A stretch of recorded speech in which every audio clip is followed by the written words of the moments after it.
Here's $500. Will you pretend to be my date for a day? Asked the lonely CEO to the girl at the cafe. The cafe was quiet, tucked between a flower shop and a dry cleaner on a narrow street in Brooklyn. Outside, the early spring air was cool and restless. Inside, the scent of cinnamon and espresso mingled with soft acoustic music, but none of it seemed to reach the man sitting alone at the corner table. Lucas Thorne, 33, CEO of Thorne and Maddox Holdings, stared at his phone screen as if it had personally offended him. The text thread from his family group chat was lit up in bright blue bubbles, each message more insistent than the last. Grandma's turning 75. You better not come alone this year. Mom already picked someone for you to meet. Super polished, Stanford MBA. You'll love her. Lucas. Seriously. Bring a date. Or else. He let out a slow breath, jaw tight. His family had long decided that his success in the boardroom must be balanced with success in a relationship. As if a warm body beside him at family dinners would undo everything broken inside him. His fingers hovered over a reply. He deleted the half-typed sentence, then he looked up. At the far end of the cafe, the door chimed open. A gust of wind followed an elderly woman inside, small and fragile, gripping the arm of a young woman who moved with careful steadiness. Easy now, Mrs. Delaney, the young woman said gently, her voice like light. She guided the older woman to a chair near the window, brushing raindrops from her cardigan before tucking a blanket around her knees. Lucas watched, unmoving. The girl, blonde hair tied in a loose ponytail, no makeup, apron still smudged from the morning rush, smiled at the woman, then placed a cup of chamomile tea in front of her with both hands. Her smile was not professional. It was sincere. And for a moment, just a moment, Lucas forgot the text messages. She turned toward the counter, catching his gaze for half a second. He looked away quickly, schooling his face back into neutrality. But the idea was already forming, uninvited, unfiltered, and entirely irrational. He stood, crossed the room.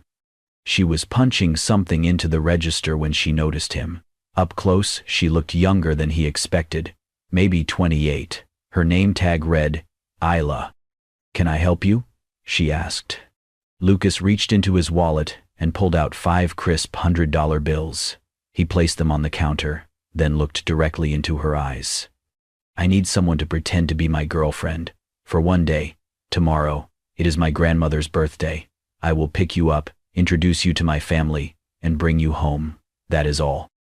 Isla blinked. Twice.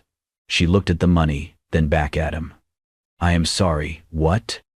I will pay you, 500, for one day, one dinner, nothing else. Is this a prank? Lucas shook his head. No cameras, no joke. I just need someone to stand beside me and smile for a few hours. She studied him carefully. You do not even know me. That is kind of the point. There was no charm in his voice, no wink, no smirk, just a tired certainty, like someone who had run out of better ideas. She crossed her arms. And what makes you think I would say yes?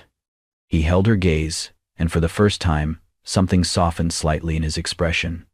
Because you just helped a stranger, like she was your own family, and because you smiled, like you meant it. Isla hesitated. The practical part of her screamed no. But there was something else, a quiet curiosity. This man looked like he lived in a glass tower with no time for kindness, yet here he was, offering $500 for borrowed affection at a birthday party.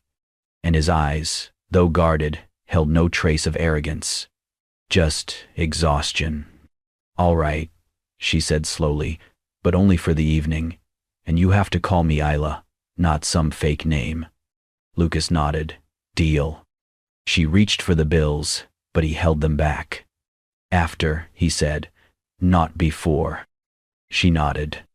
And just like that, 2 strangers became co-stars in a role neither of them had prepared for. Tomorrow, they would play pretend, just for one day. What could possibly go wrong? The next afternoon, A sleek black town car pulled up in front of Isla's small apartment building. Isla stepped outside, coat clutched around her as she approached the open passenger door, and froze. Inside the back seat, beside her, lay 2 garment bags with designer tags, neatly hung. A slim envelope with her name on it rested between them. She opened it. "For tonight. Wear whichever makes you feel most confident. L." Isla let out a short breath and smiled to herself. She stepped into the car and zipped open both bags. The first held a glittering navy dress, elegant and structured.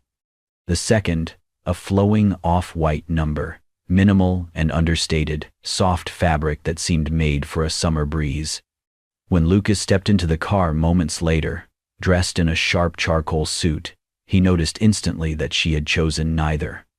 Instead, Isla wore a simple sleeveless dress of pale sage green, the kind you might find in a vintage boutique, paired with modest heels and a soft bun at the nape of her neck. "I hope that's not a problem," she said, noticing his look. He shook his head. "No, you look," he trailed off. She raised a brow. "Like someone who did not take your money?" He let out a small huff of amusement. "Exactly." They pulled away from the curb, the city blurring past the windows as the silence settled between them. But it was not awkward. "So," Isla said after a while, "what is my name tonight?" Lucas glanced at her. "What do you mean?" "You know, am I supposed to be Clara, the art gallery owner from Milan? Or maybe Juliet, your college sweetheart?" He blinked. "I hadn't thought that far." "Well, think about this. Why not just introduce me as Isla?" He hesitated. "Trust me," she said, her voice soft but firm. "I am better at being me than anyone else." He nodded slowly. "Okay, Isla it is." They drove a bit longer, the streets giving way to wider roads as they headed into the outskirts where the estate homes began. Lucas adjusted his cufflinks, avoiding her eyes. "You are really going through all this trouble," she said gently. "Why not just bring someone you actually care about?" He did not answer right away. Isla did not press. Finally, he said, "Because I did that once. It did not end well. My family remembers. So now, I keep things simple." She nodded, accepting that. "What about you?" he asked. She looked surprised. "You said last night you were working to make ends meet. What did you do before?" "I was in nursing school," Isla said. "Top of my class, full scholarship." "What happened?" "My grandmother. She got sick. Early onset dementia. I had to leave school to take care of her full time. She passed last year."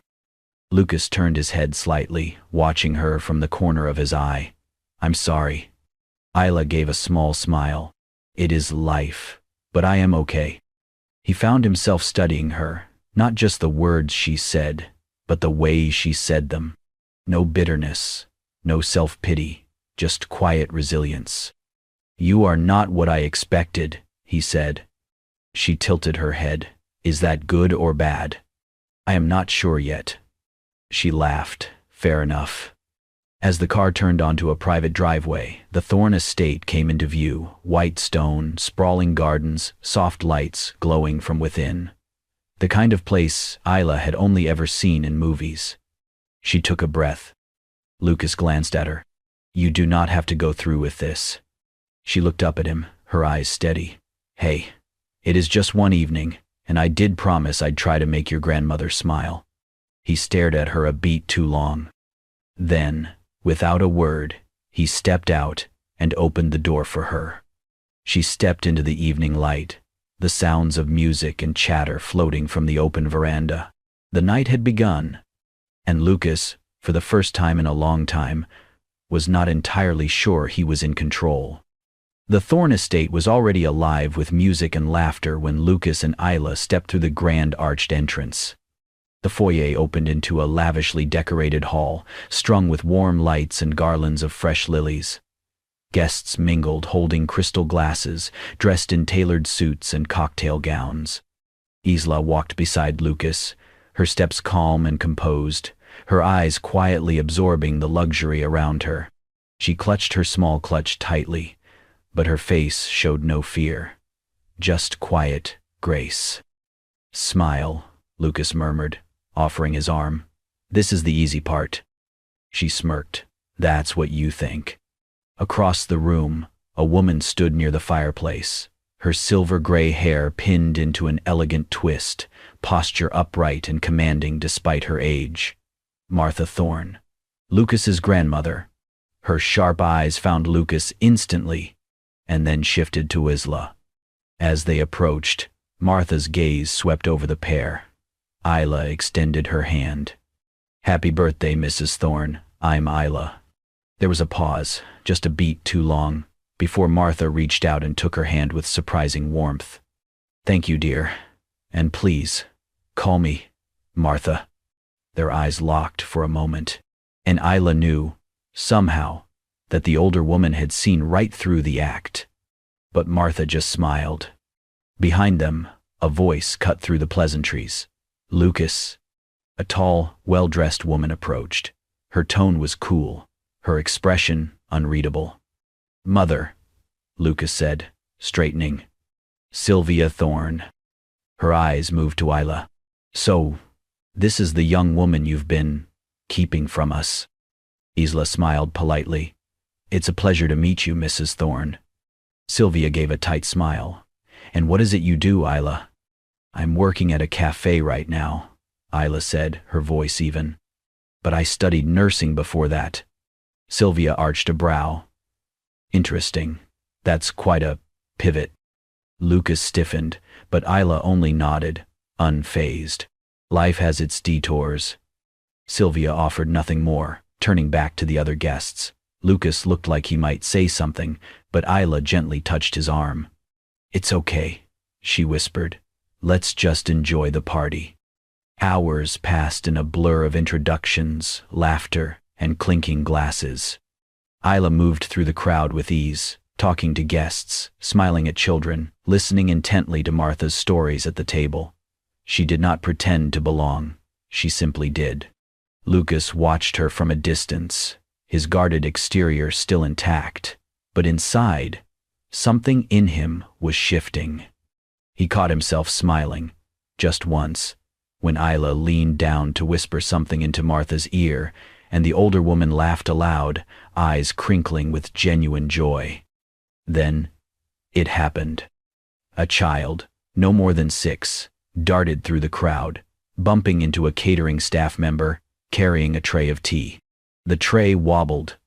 A large pot of hot water tipped dangerously forward, headed straight for the little girl. Before anyone else could react, Isla was already there. She stepped forward, catching the tray at the edge and using her body to shield the child. Most of the scalding water splashed harmlessly onto the carpet, but a small amount hit the girl's leg. Isla knelt quickly, speaking softly to calm the crying child. She grabbed a linen napkin, dipped it in a cold water pitcher from a nearby table, and gently pressed it against the girl's skin.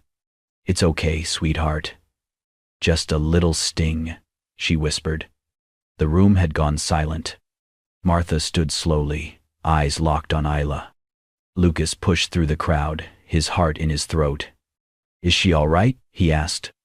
Isla looked up at him, her eyes calm. She's fine. No serious burn, but she'll need some ice and maybe a bandage. The girl's parents rushed in, thanking Isla profusely. She simply smiled, brushing a strand of blonde hair from her face. When she stood, her dress slightly damp, Martha walked toward her. Without a word, she took Isla's hand and squeezed it. Her voice was quiet but clear. That was quick thinking. And brave. Isla's smile faltered, just a bit. Thank you, she said. The party resumed, but the energy had shifted. Guests now looked at Isla with something new, respect. Lucas stood back, watching Isla from across the room. She was laughing with a child again, crouched low, her hair falling loose around her face. He could not look away. He had brought her here to play a role, a part. But Isla was not acting, and Lucas was beginning to understand. That was what made her unforgettable. The party had wound down. Crystal glasses emptied. Conversation thinned. Isla stood near the doorway, gathering her clutch and shawl, ready to leave. Lucas lingered by his grandmother's side, watching her quietly, trying to summon the courage to say something more. Martha Thorne stood up and guided Lucas by his elbow toward a quiet room off the main hall. The door shut softly behind them. The light inside was dim, casting long shadows against the paneled wood. "Lucas," Martha began, her voice stronger than she looked. "Tell me honestly, do you like her?" He swallowed. His heart pounded. It is complicated, Grandma." He could not meet her gaze. She nodded slowly. "I saw how she acted tonight. You looked at her differently. Don't lie to me." Lucas inhaled. "She is kind, brave." He paused. "But I don't know if that's enough." Martha's silence stretched. Then she said, "Sometimes the kindest hearts are what matters most.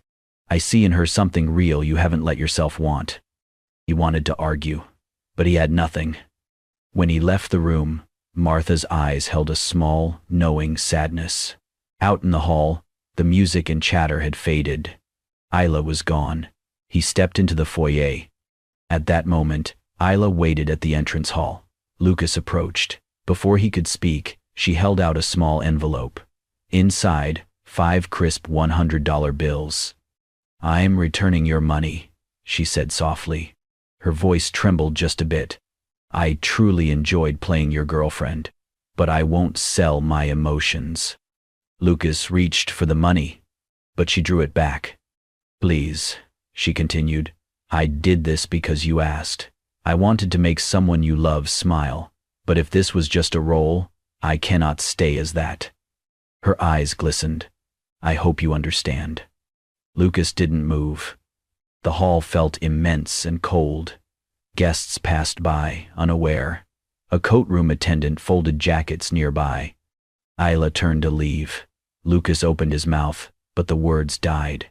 He watched her walk across the lobby, through the doors, into the night. He remained inside. Rain pelted the windows. Through the glass doors, he saw her, walking in the rain, with the little girl she'd helped. Isla held her hand, shielding her with an umbrella. Lucas's chest tightened. He wanted to run to her, say she was welcome, say he was sorry, ask her to stay, not as a role, but as something real. But he could not. Rain blurred the night, and Isla and the girl passed like shadows. Light caught their outlines, then vanished. Lucas exhaled. He sagged against the doorframe. The envelope in his pocket felt heavier than gold. His thoughts raced. He had asked for a favor. She had given more. She had shown him what real kindness felt like. He turned, walked back into the hall. Soft music floated again. He passed chandeliers, empty tables, smiling guests.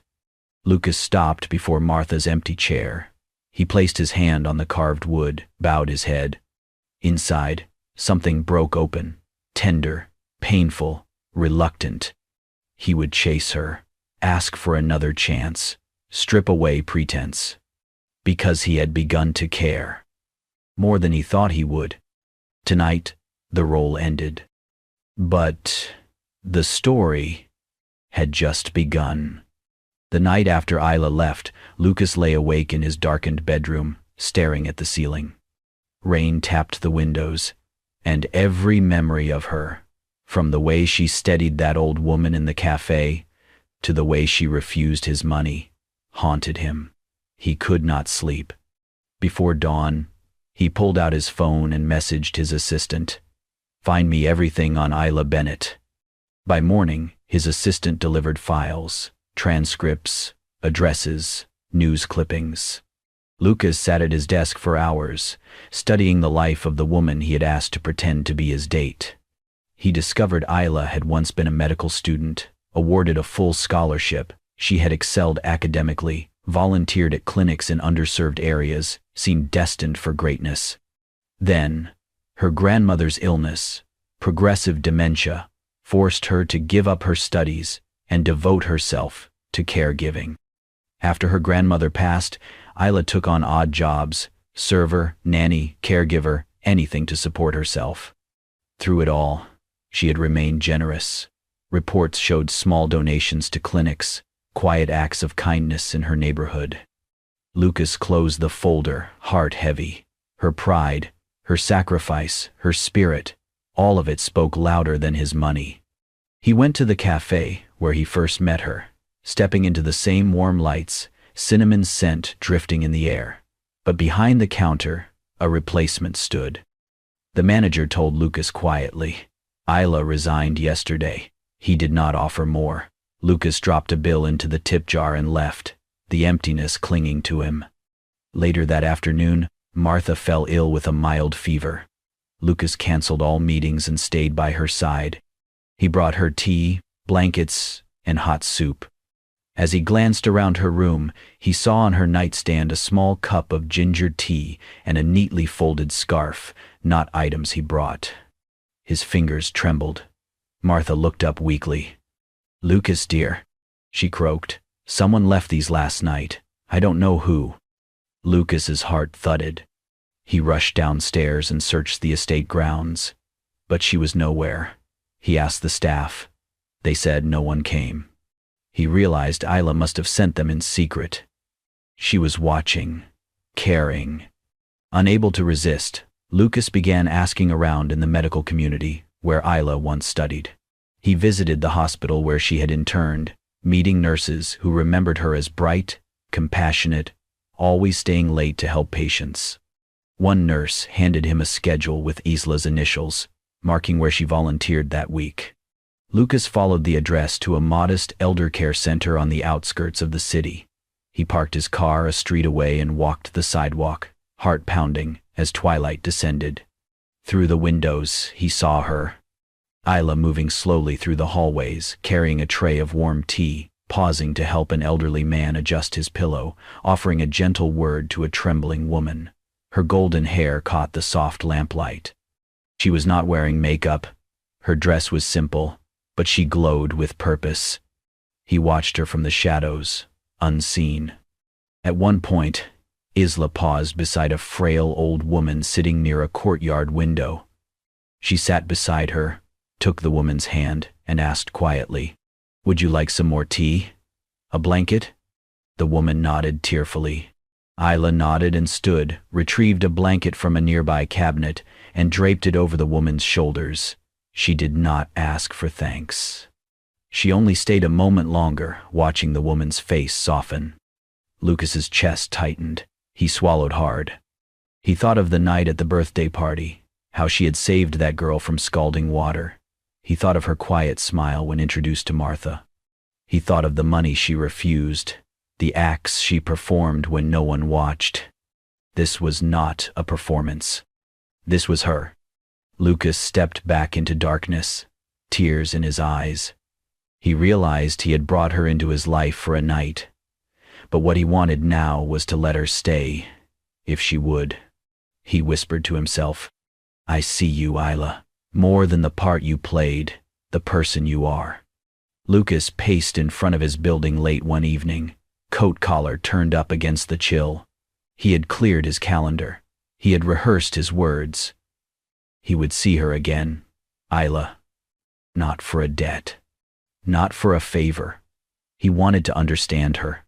He called the restaurant they had glimpsed earlier, a small bistro Isla had pointed out months ago while working shifts. He asked for a reservation for 2 at 8. When Isla answered the phone, her voice quiet and cautious, Lucas felt his heart thump. He told her it was just dinner. No pretense, no role, only conversation. After a long pause, Isla agreed. When Lucas arrived, he found Isla already seated, in a soft cream blouse that caught the dim light just so. She stood to greet him, reserved in grace. He pulled out her chair. He spoke first. "Thank you for coming." She gave a tight smile. "I'm here. That's something." Lucas seated. He placed his napkin on his lap, a gesture hesitating between formality and comfort. They started with soup, small talk about the city's weather, the neighborhood, the jazz, playing low behind them. Lucas watched her ease into each bite, the way she held her spoon with gentleness. He realized how little he knew beyond her act that night. He cleared his throat. "Can I tell you something?" She placed her napkin on the table. "Please." He swallowed. "Years ago, I loved someone once. We thought we were enough for each other. She believed I couldn't love deeply, that I saw life through spreadsheets and deals, never through heart. She left. She said, 'You are rich, but you're empty inside.' Since then, I've worn my control like armor." Isla's fingers curled around her wine glass. "I'm sorry." He shook his head. "I'm telling you this not for sympathy, but so you know, my heart closed down. I ask you tonight not to fix me. I just want you to see me. The man behind the mask." She looked away, her voice soft, measured. "I'm grateful for your honesty, but I need to tell you something too." She paused. "I once loved someone who had everything, wealth, status, admiration, but he took me for granted. He used me when convenient. I learned that to survive, I must guard my heart. I never wanted to be someone's project." Lucas nodded, eyes moist.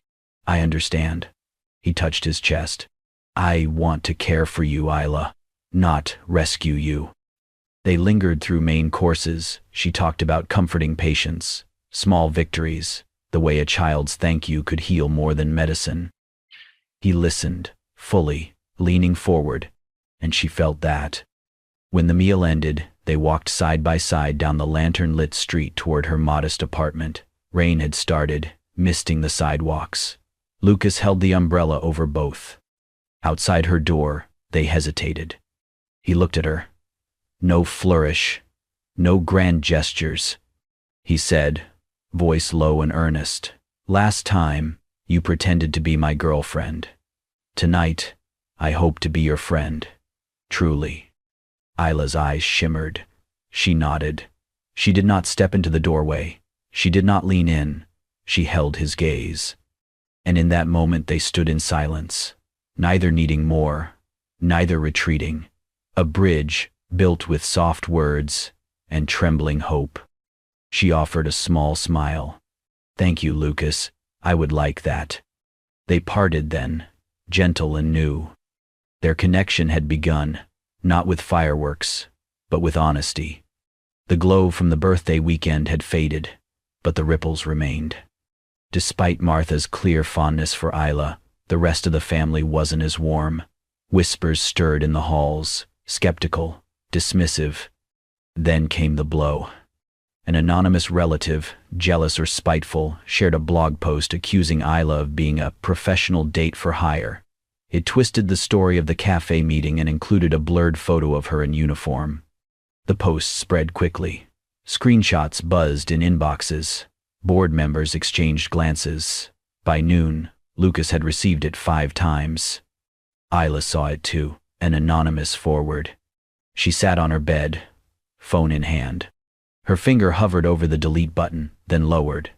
The words stung. But the exposure stung more. She had always carried herself with quiet dignity. This felt like a public stripping of that. That evening, Isla called Lucas. "I can't be the reason your family falls apart," she said, voice calm but heavy. Lucas was silent. "I didn't sign up for this," she continued. "It was supposed to be, one day, not scandal." He answered softly, "You think this is about a name? It's about legacy, image. I don't belong in your world." A pause. "I don't want a world you're not in," he said. The next morning, Lucas entered the boardroom, sleek suits, sharp eyes, waiting. He stood at the head of the table, not sitting. Before anyone could speak, he did. "You've seen the article," he began. "Let's make this simple." He met their eyes. "The woman is Isla. She accompanied me to my grandmother's birthday. Yes, it started as a favor. No, she was not hired. And if she had been, she gave the money back." A ripple moved through the room. "But more than that," Lucas continued, "she made my grandmother laugh. She brought joy, and for once, someone didn't want anything from me, except, maybe, honesty. He stepped back. If you want a CEO who chooses based on pedigree, find someone else. I choose the woman who made my grandmother smile. That's the legacy I want. Silence followed. No challenge came. Later that day, Lucas returned to his townhouse. The garden had been gently decorated with fairy lights, folding chairs, and trays of pastries. No grandeur, just peace. Guests were few. Martha, in a shawl on the porch swing. 2 neighborhood kids, chasing each other across the lawn. And Lucas, kneeling by a grill, flipping cinnamon rolls on a cast-iron pan. When Isla arrived, she paused at the gate. She saw Lucas, apron tied, flour on his cheek, laughing as the little girl from the party showered sprinkles over the pastries, chaos and joy. She stepped inside. Lucas looked up. Their eyes met. No words. He simply handed her a plate. She joined him at the grill. No explanations, just shared warmth. On the porch, Martha sipped tea and watched with a quiet smile. The scandal faded. The truth, kindness, connection, and love was right there in the garden, simple, real. The sun poured down gently over the small courtyard of the newly completed community center. Colorful streamers danced in the breeze, laughter of children echoed against the fresh-painted walls, and rows of chairs lined the outdoor lawn, filled with neighbors, volunteers, and a few familiar faces. Above the entrance hung a simple wooden plaque, the Martha Foundation, a place to begin again. A year had passed since that one improbable birthday party.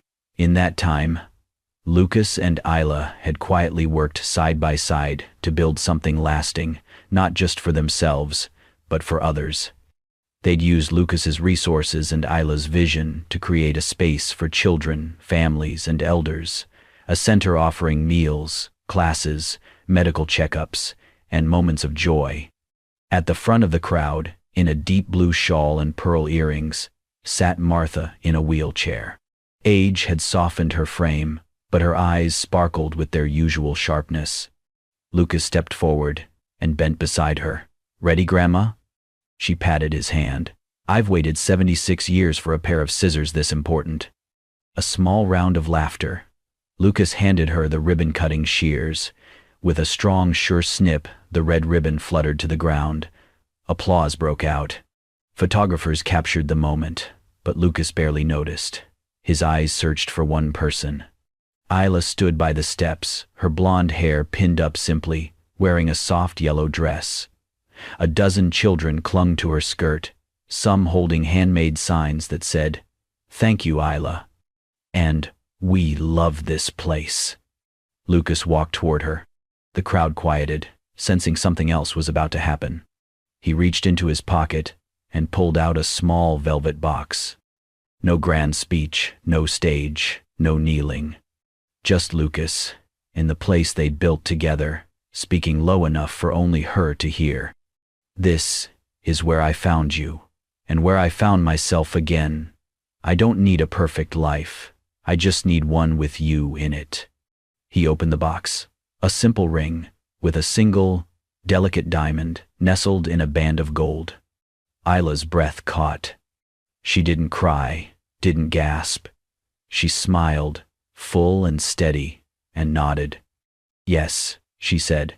"Yes, 1,000 times." Lucas slipped the ring onto her finger. The children cheered. Someone clapped too loudly. Martha wiped at her eyes with a monogrammed handkerchief. As the music picked up again and the celebration resumed, Isla leaned into Lucas's ear and whispered, "Thank you for choosing me, not for what I looked like or for what I lacked, but for what I am." Lucas turned to kiss her temple. "I didn't choose you for what you are," he said softly. "I chose you for who you are." And around them, their new family, of blood and of heart, danced into the golden afternoon. If this story of unexpected love, quiet courage, and choosing with the heart moved you, imagine what more is waiting. Here's $500. Will you pretend to be my date for a day? Wasn't just a question. It was the beginning of something real. If you believe in the magic of simple kindness, deep connection, and love, found in the most surprising places, subscribe to Kindness and Love Tales. New stories every week to warm your heart and stir your soul. Don't miss what comes next. Hit that subscribe button and share the love.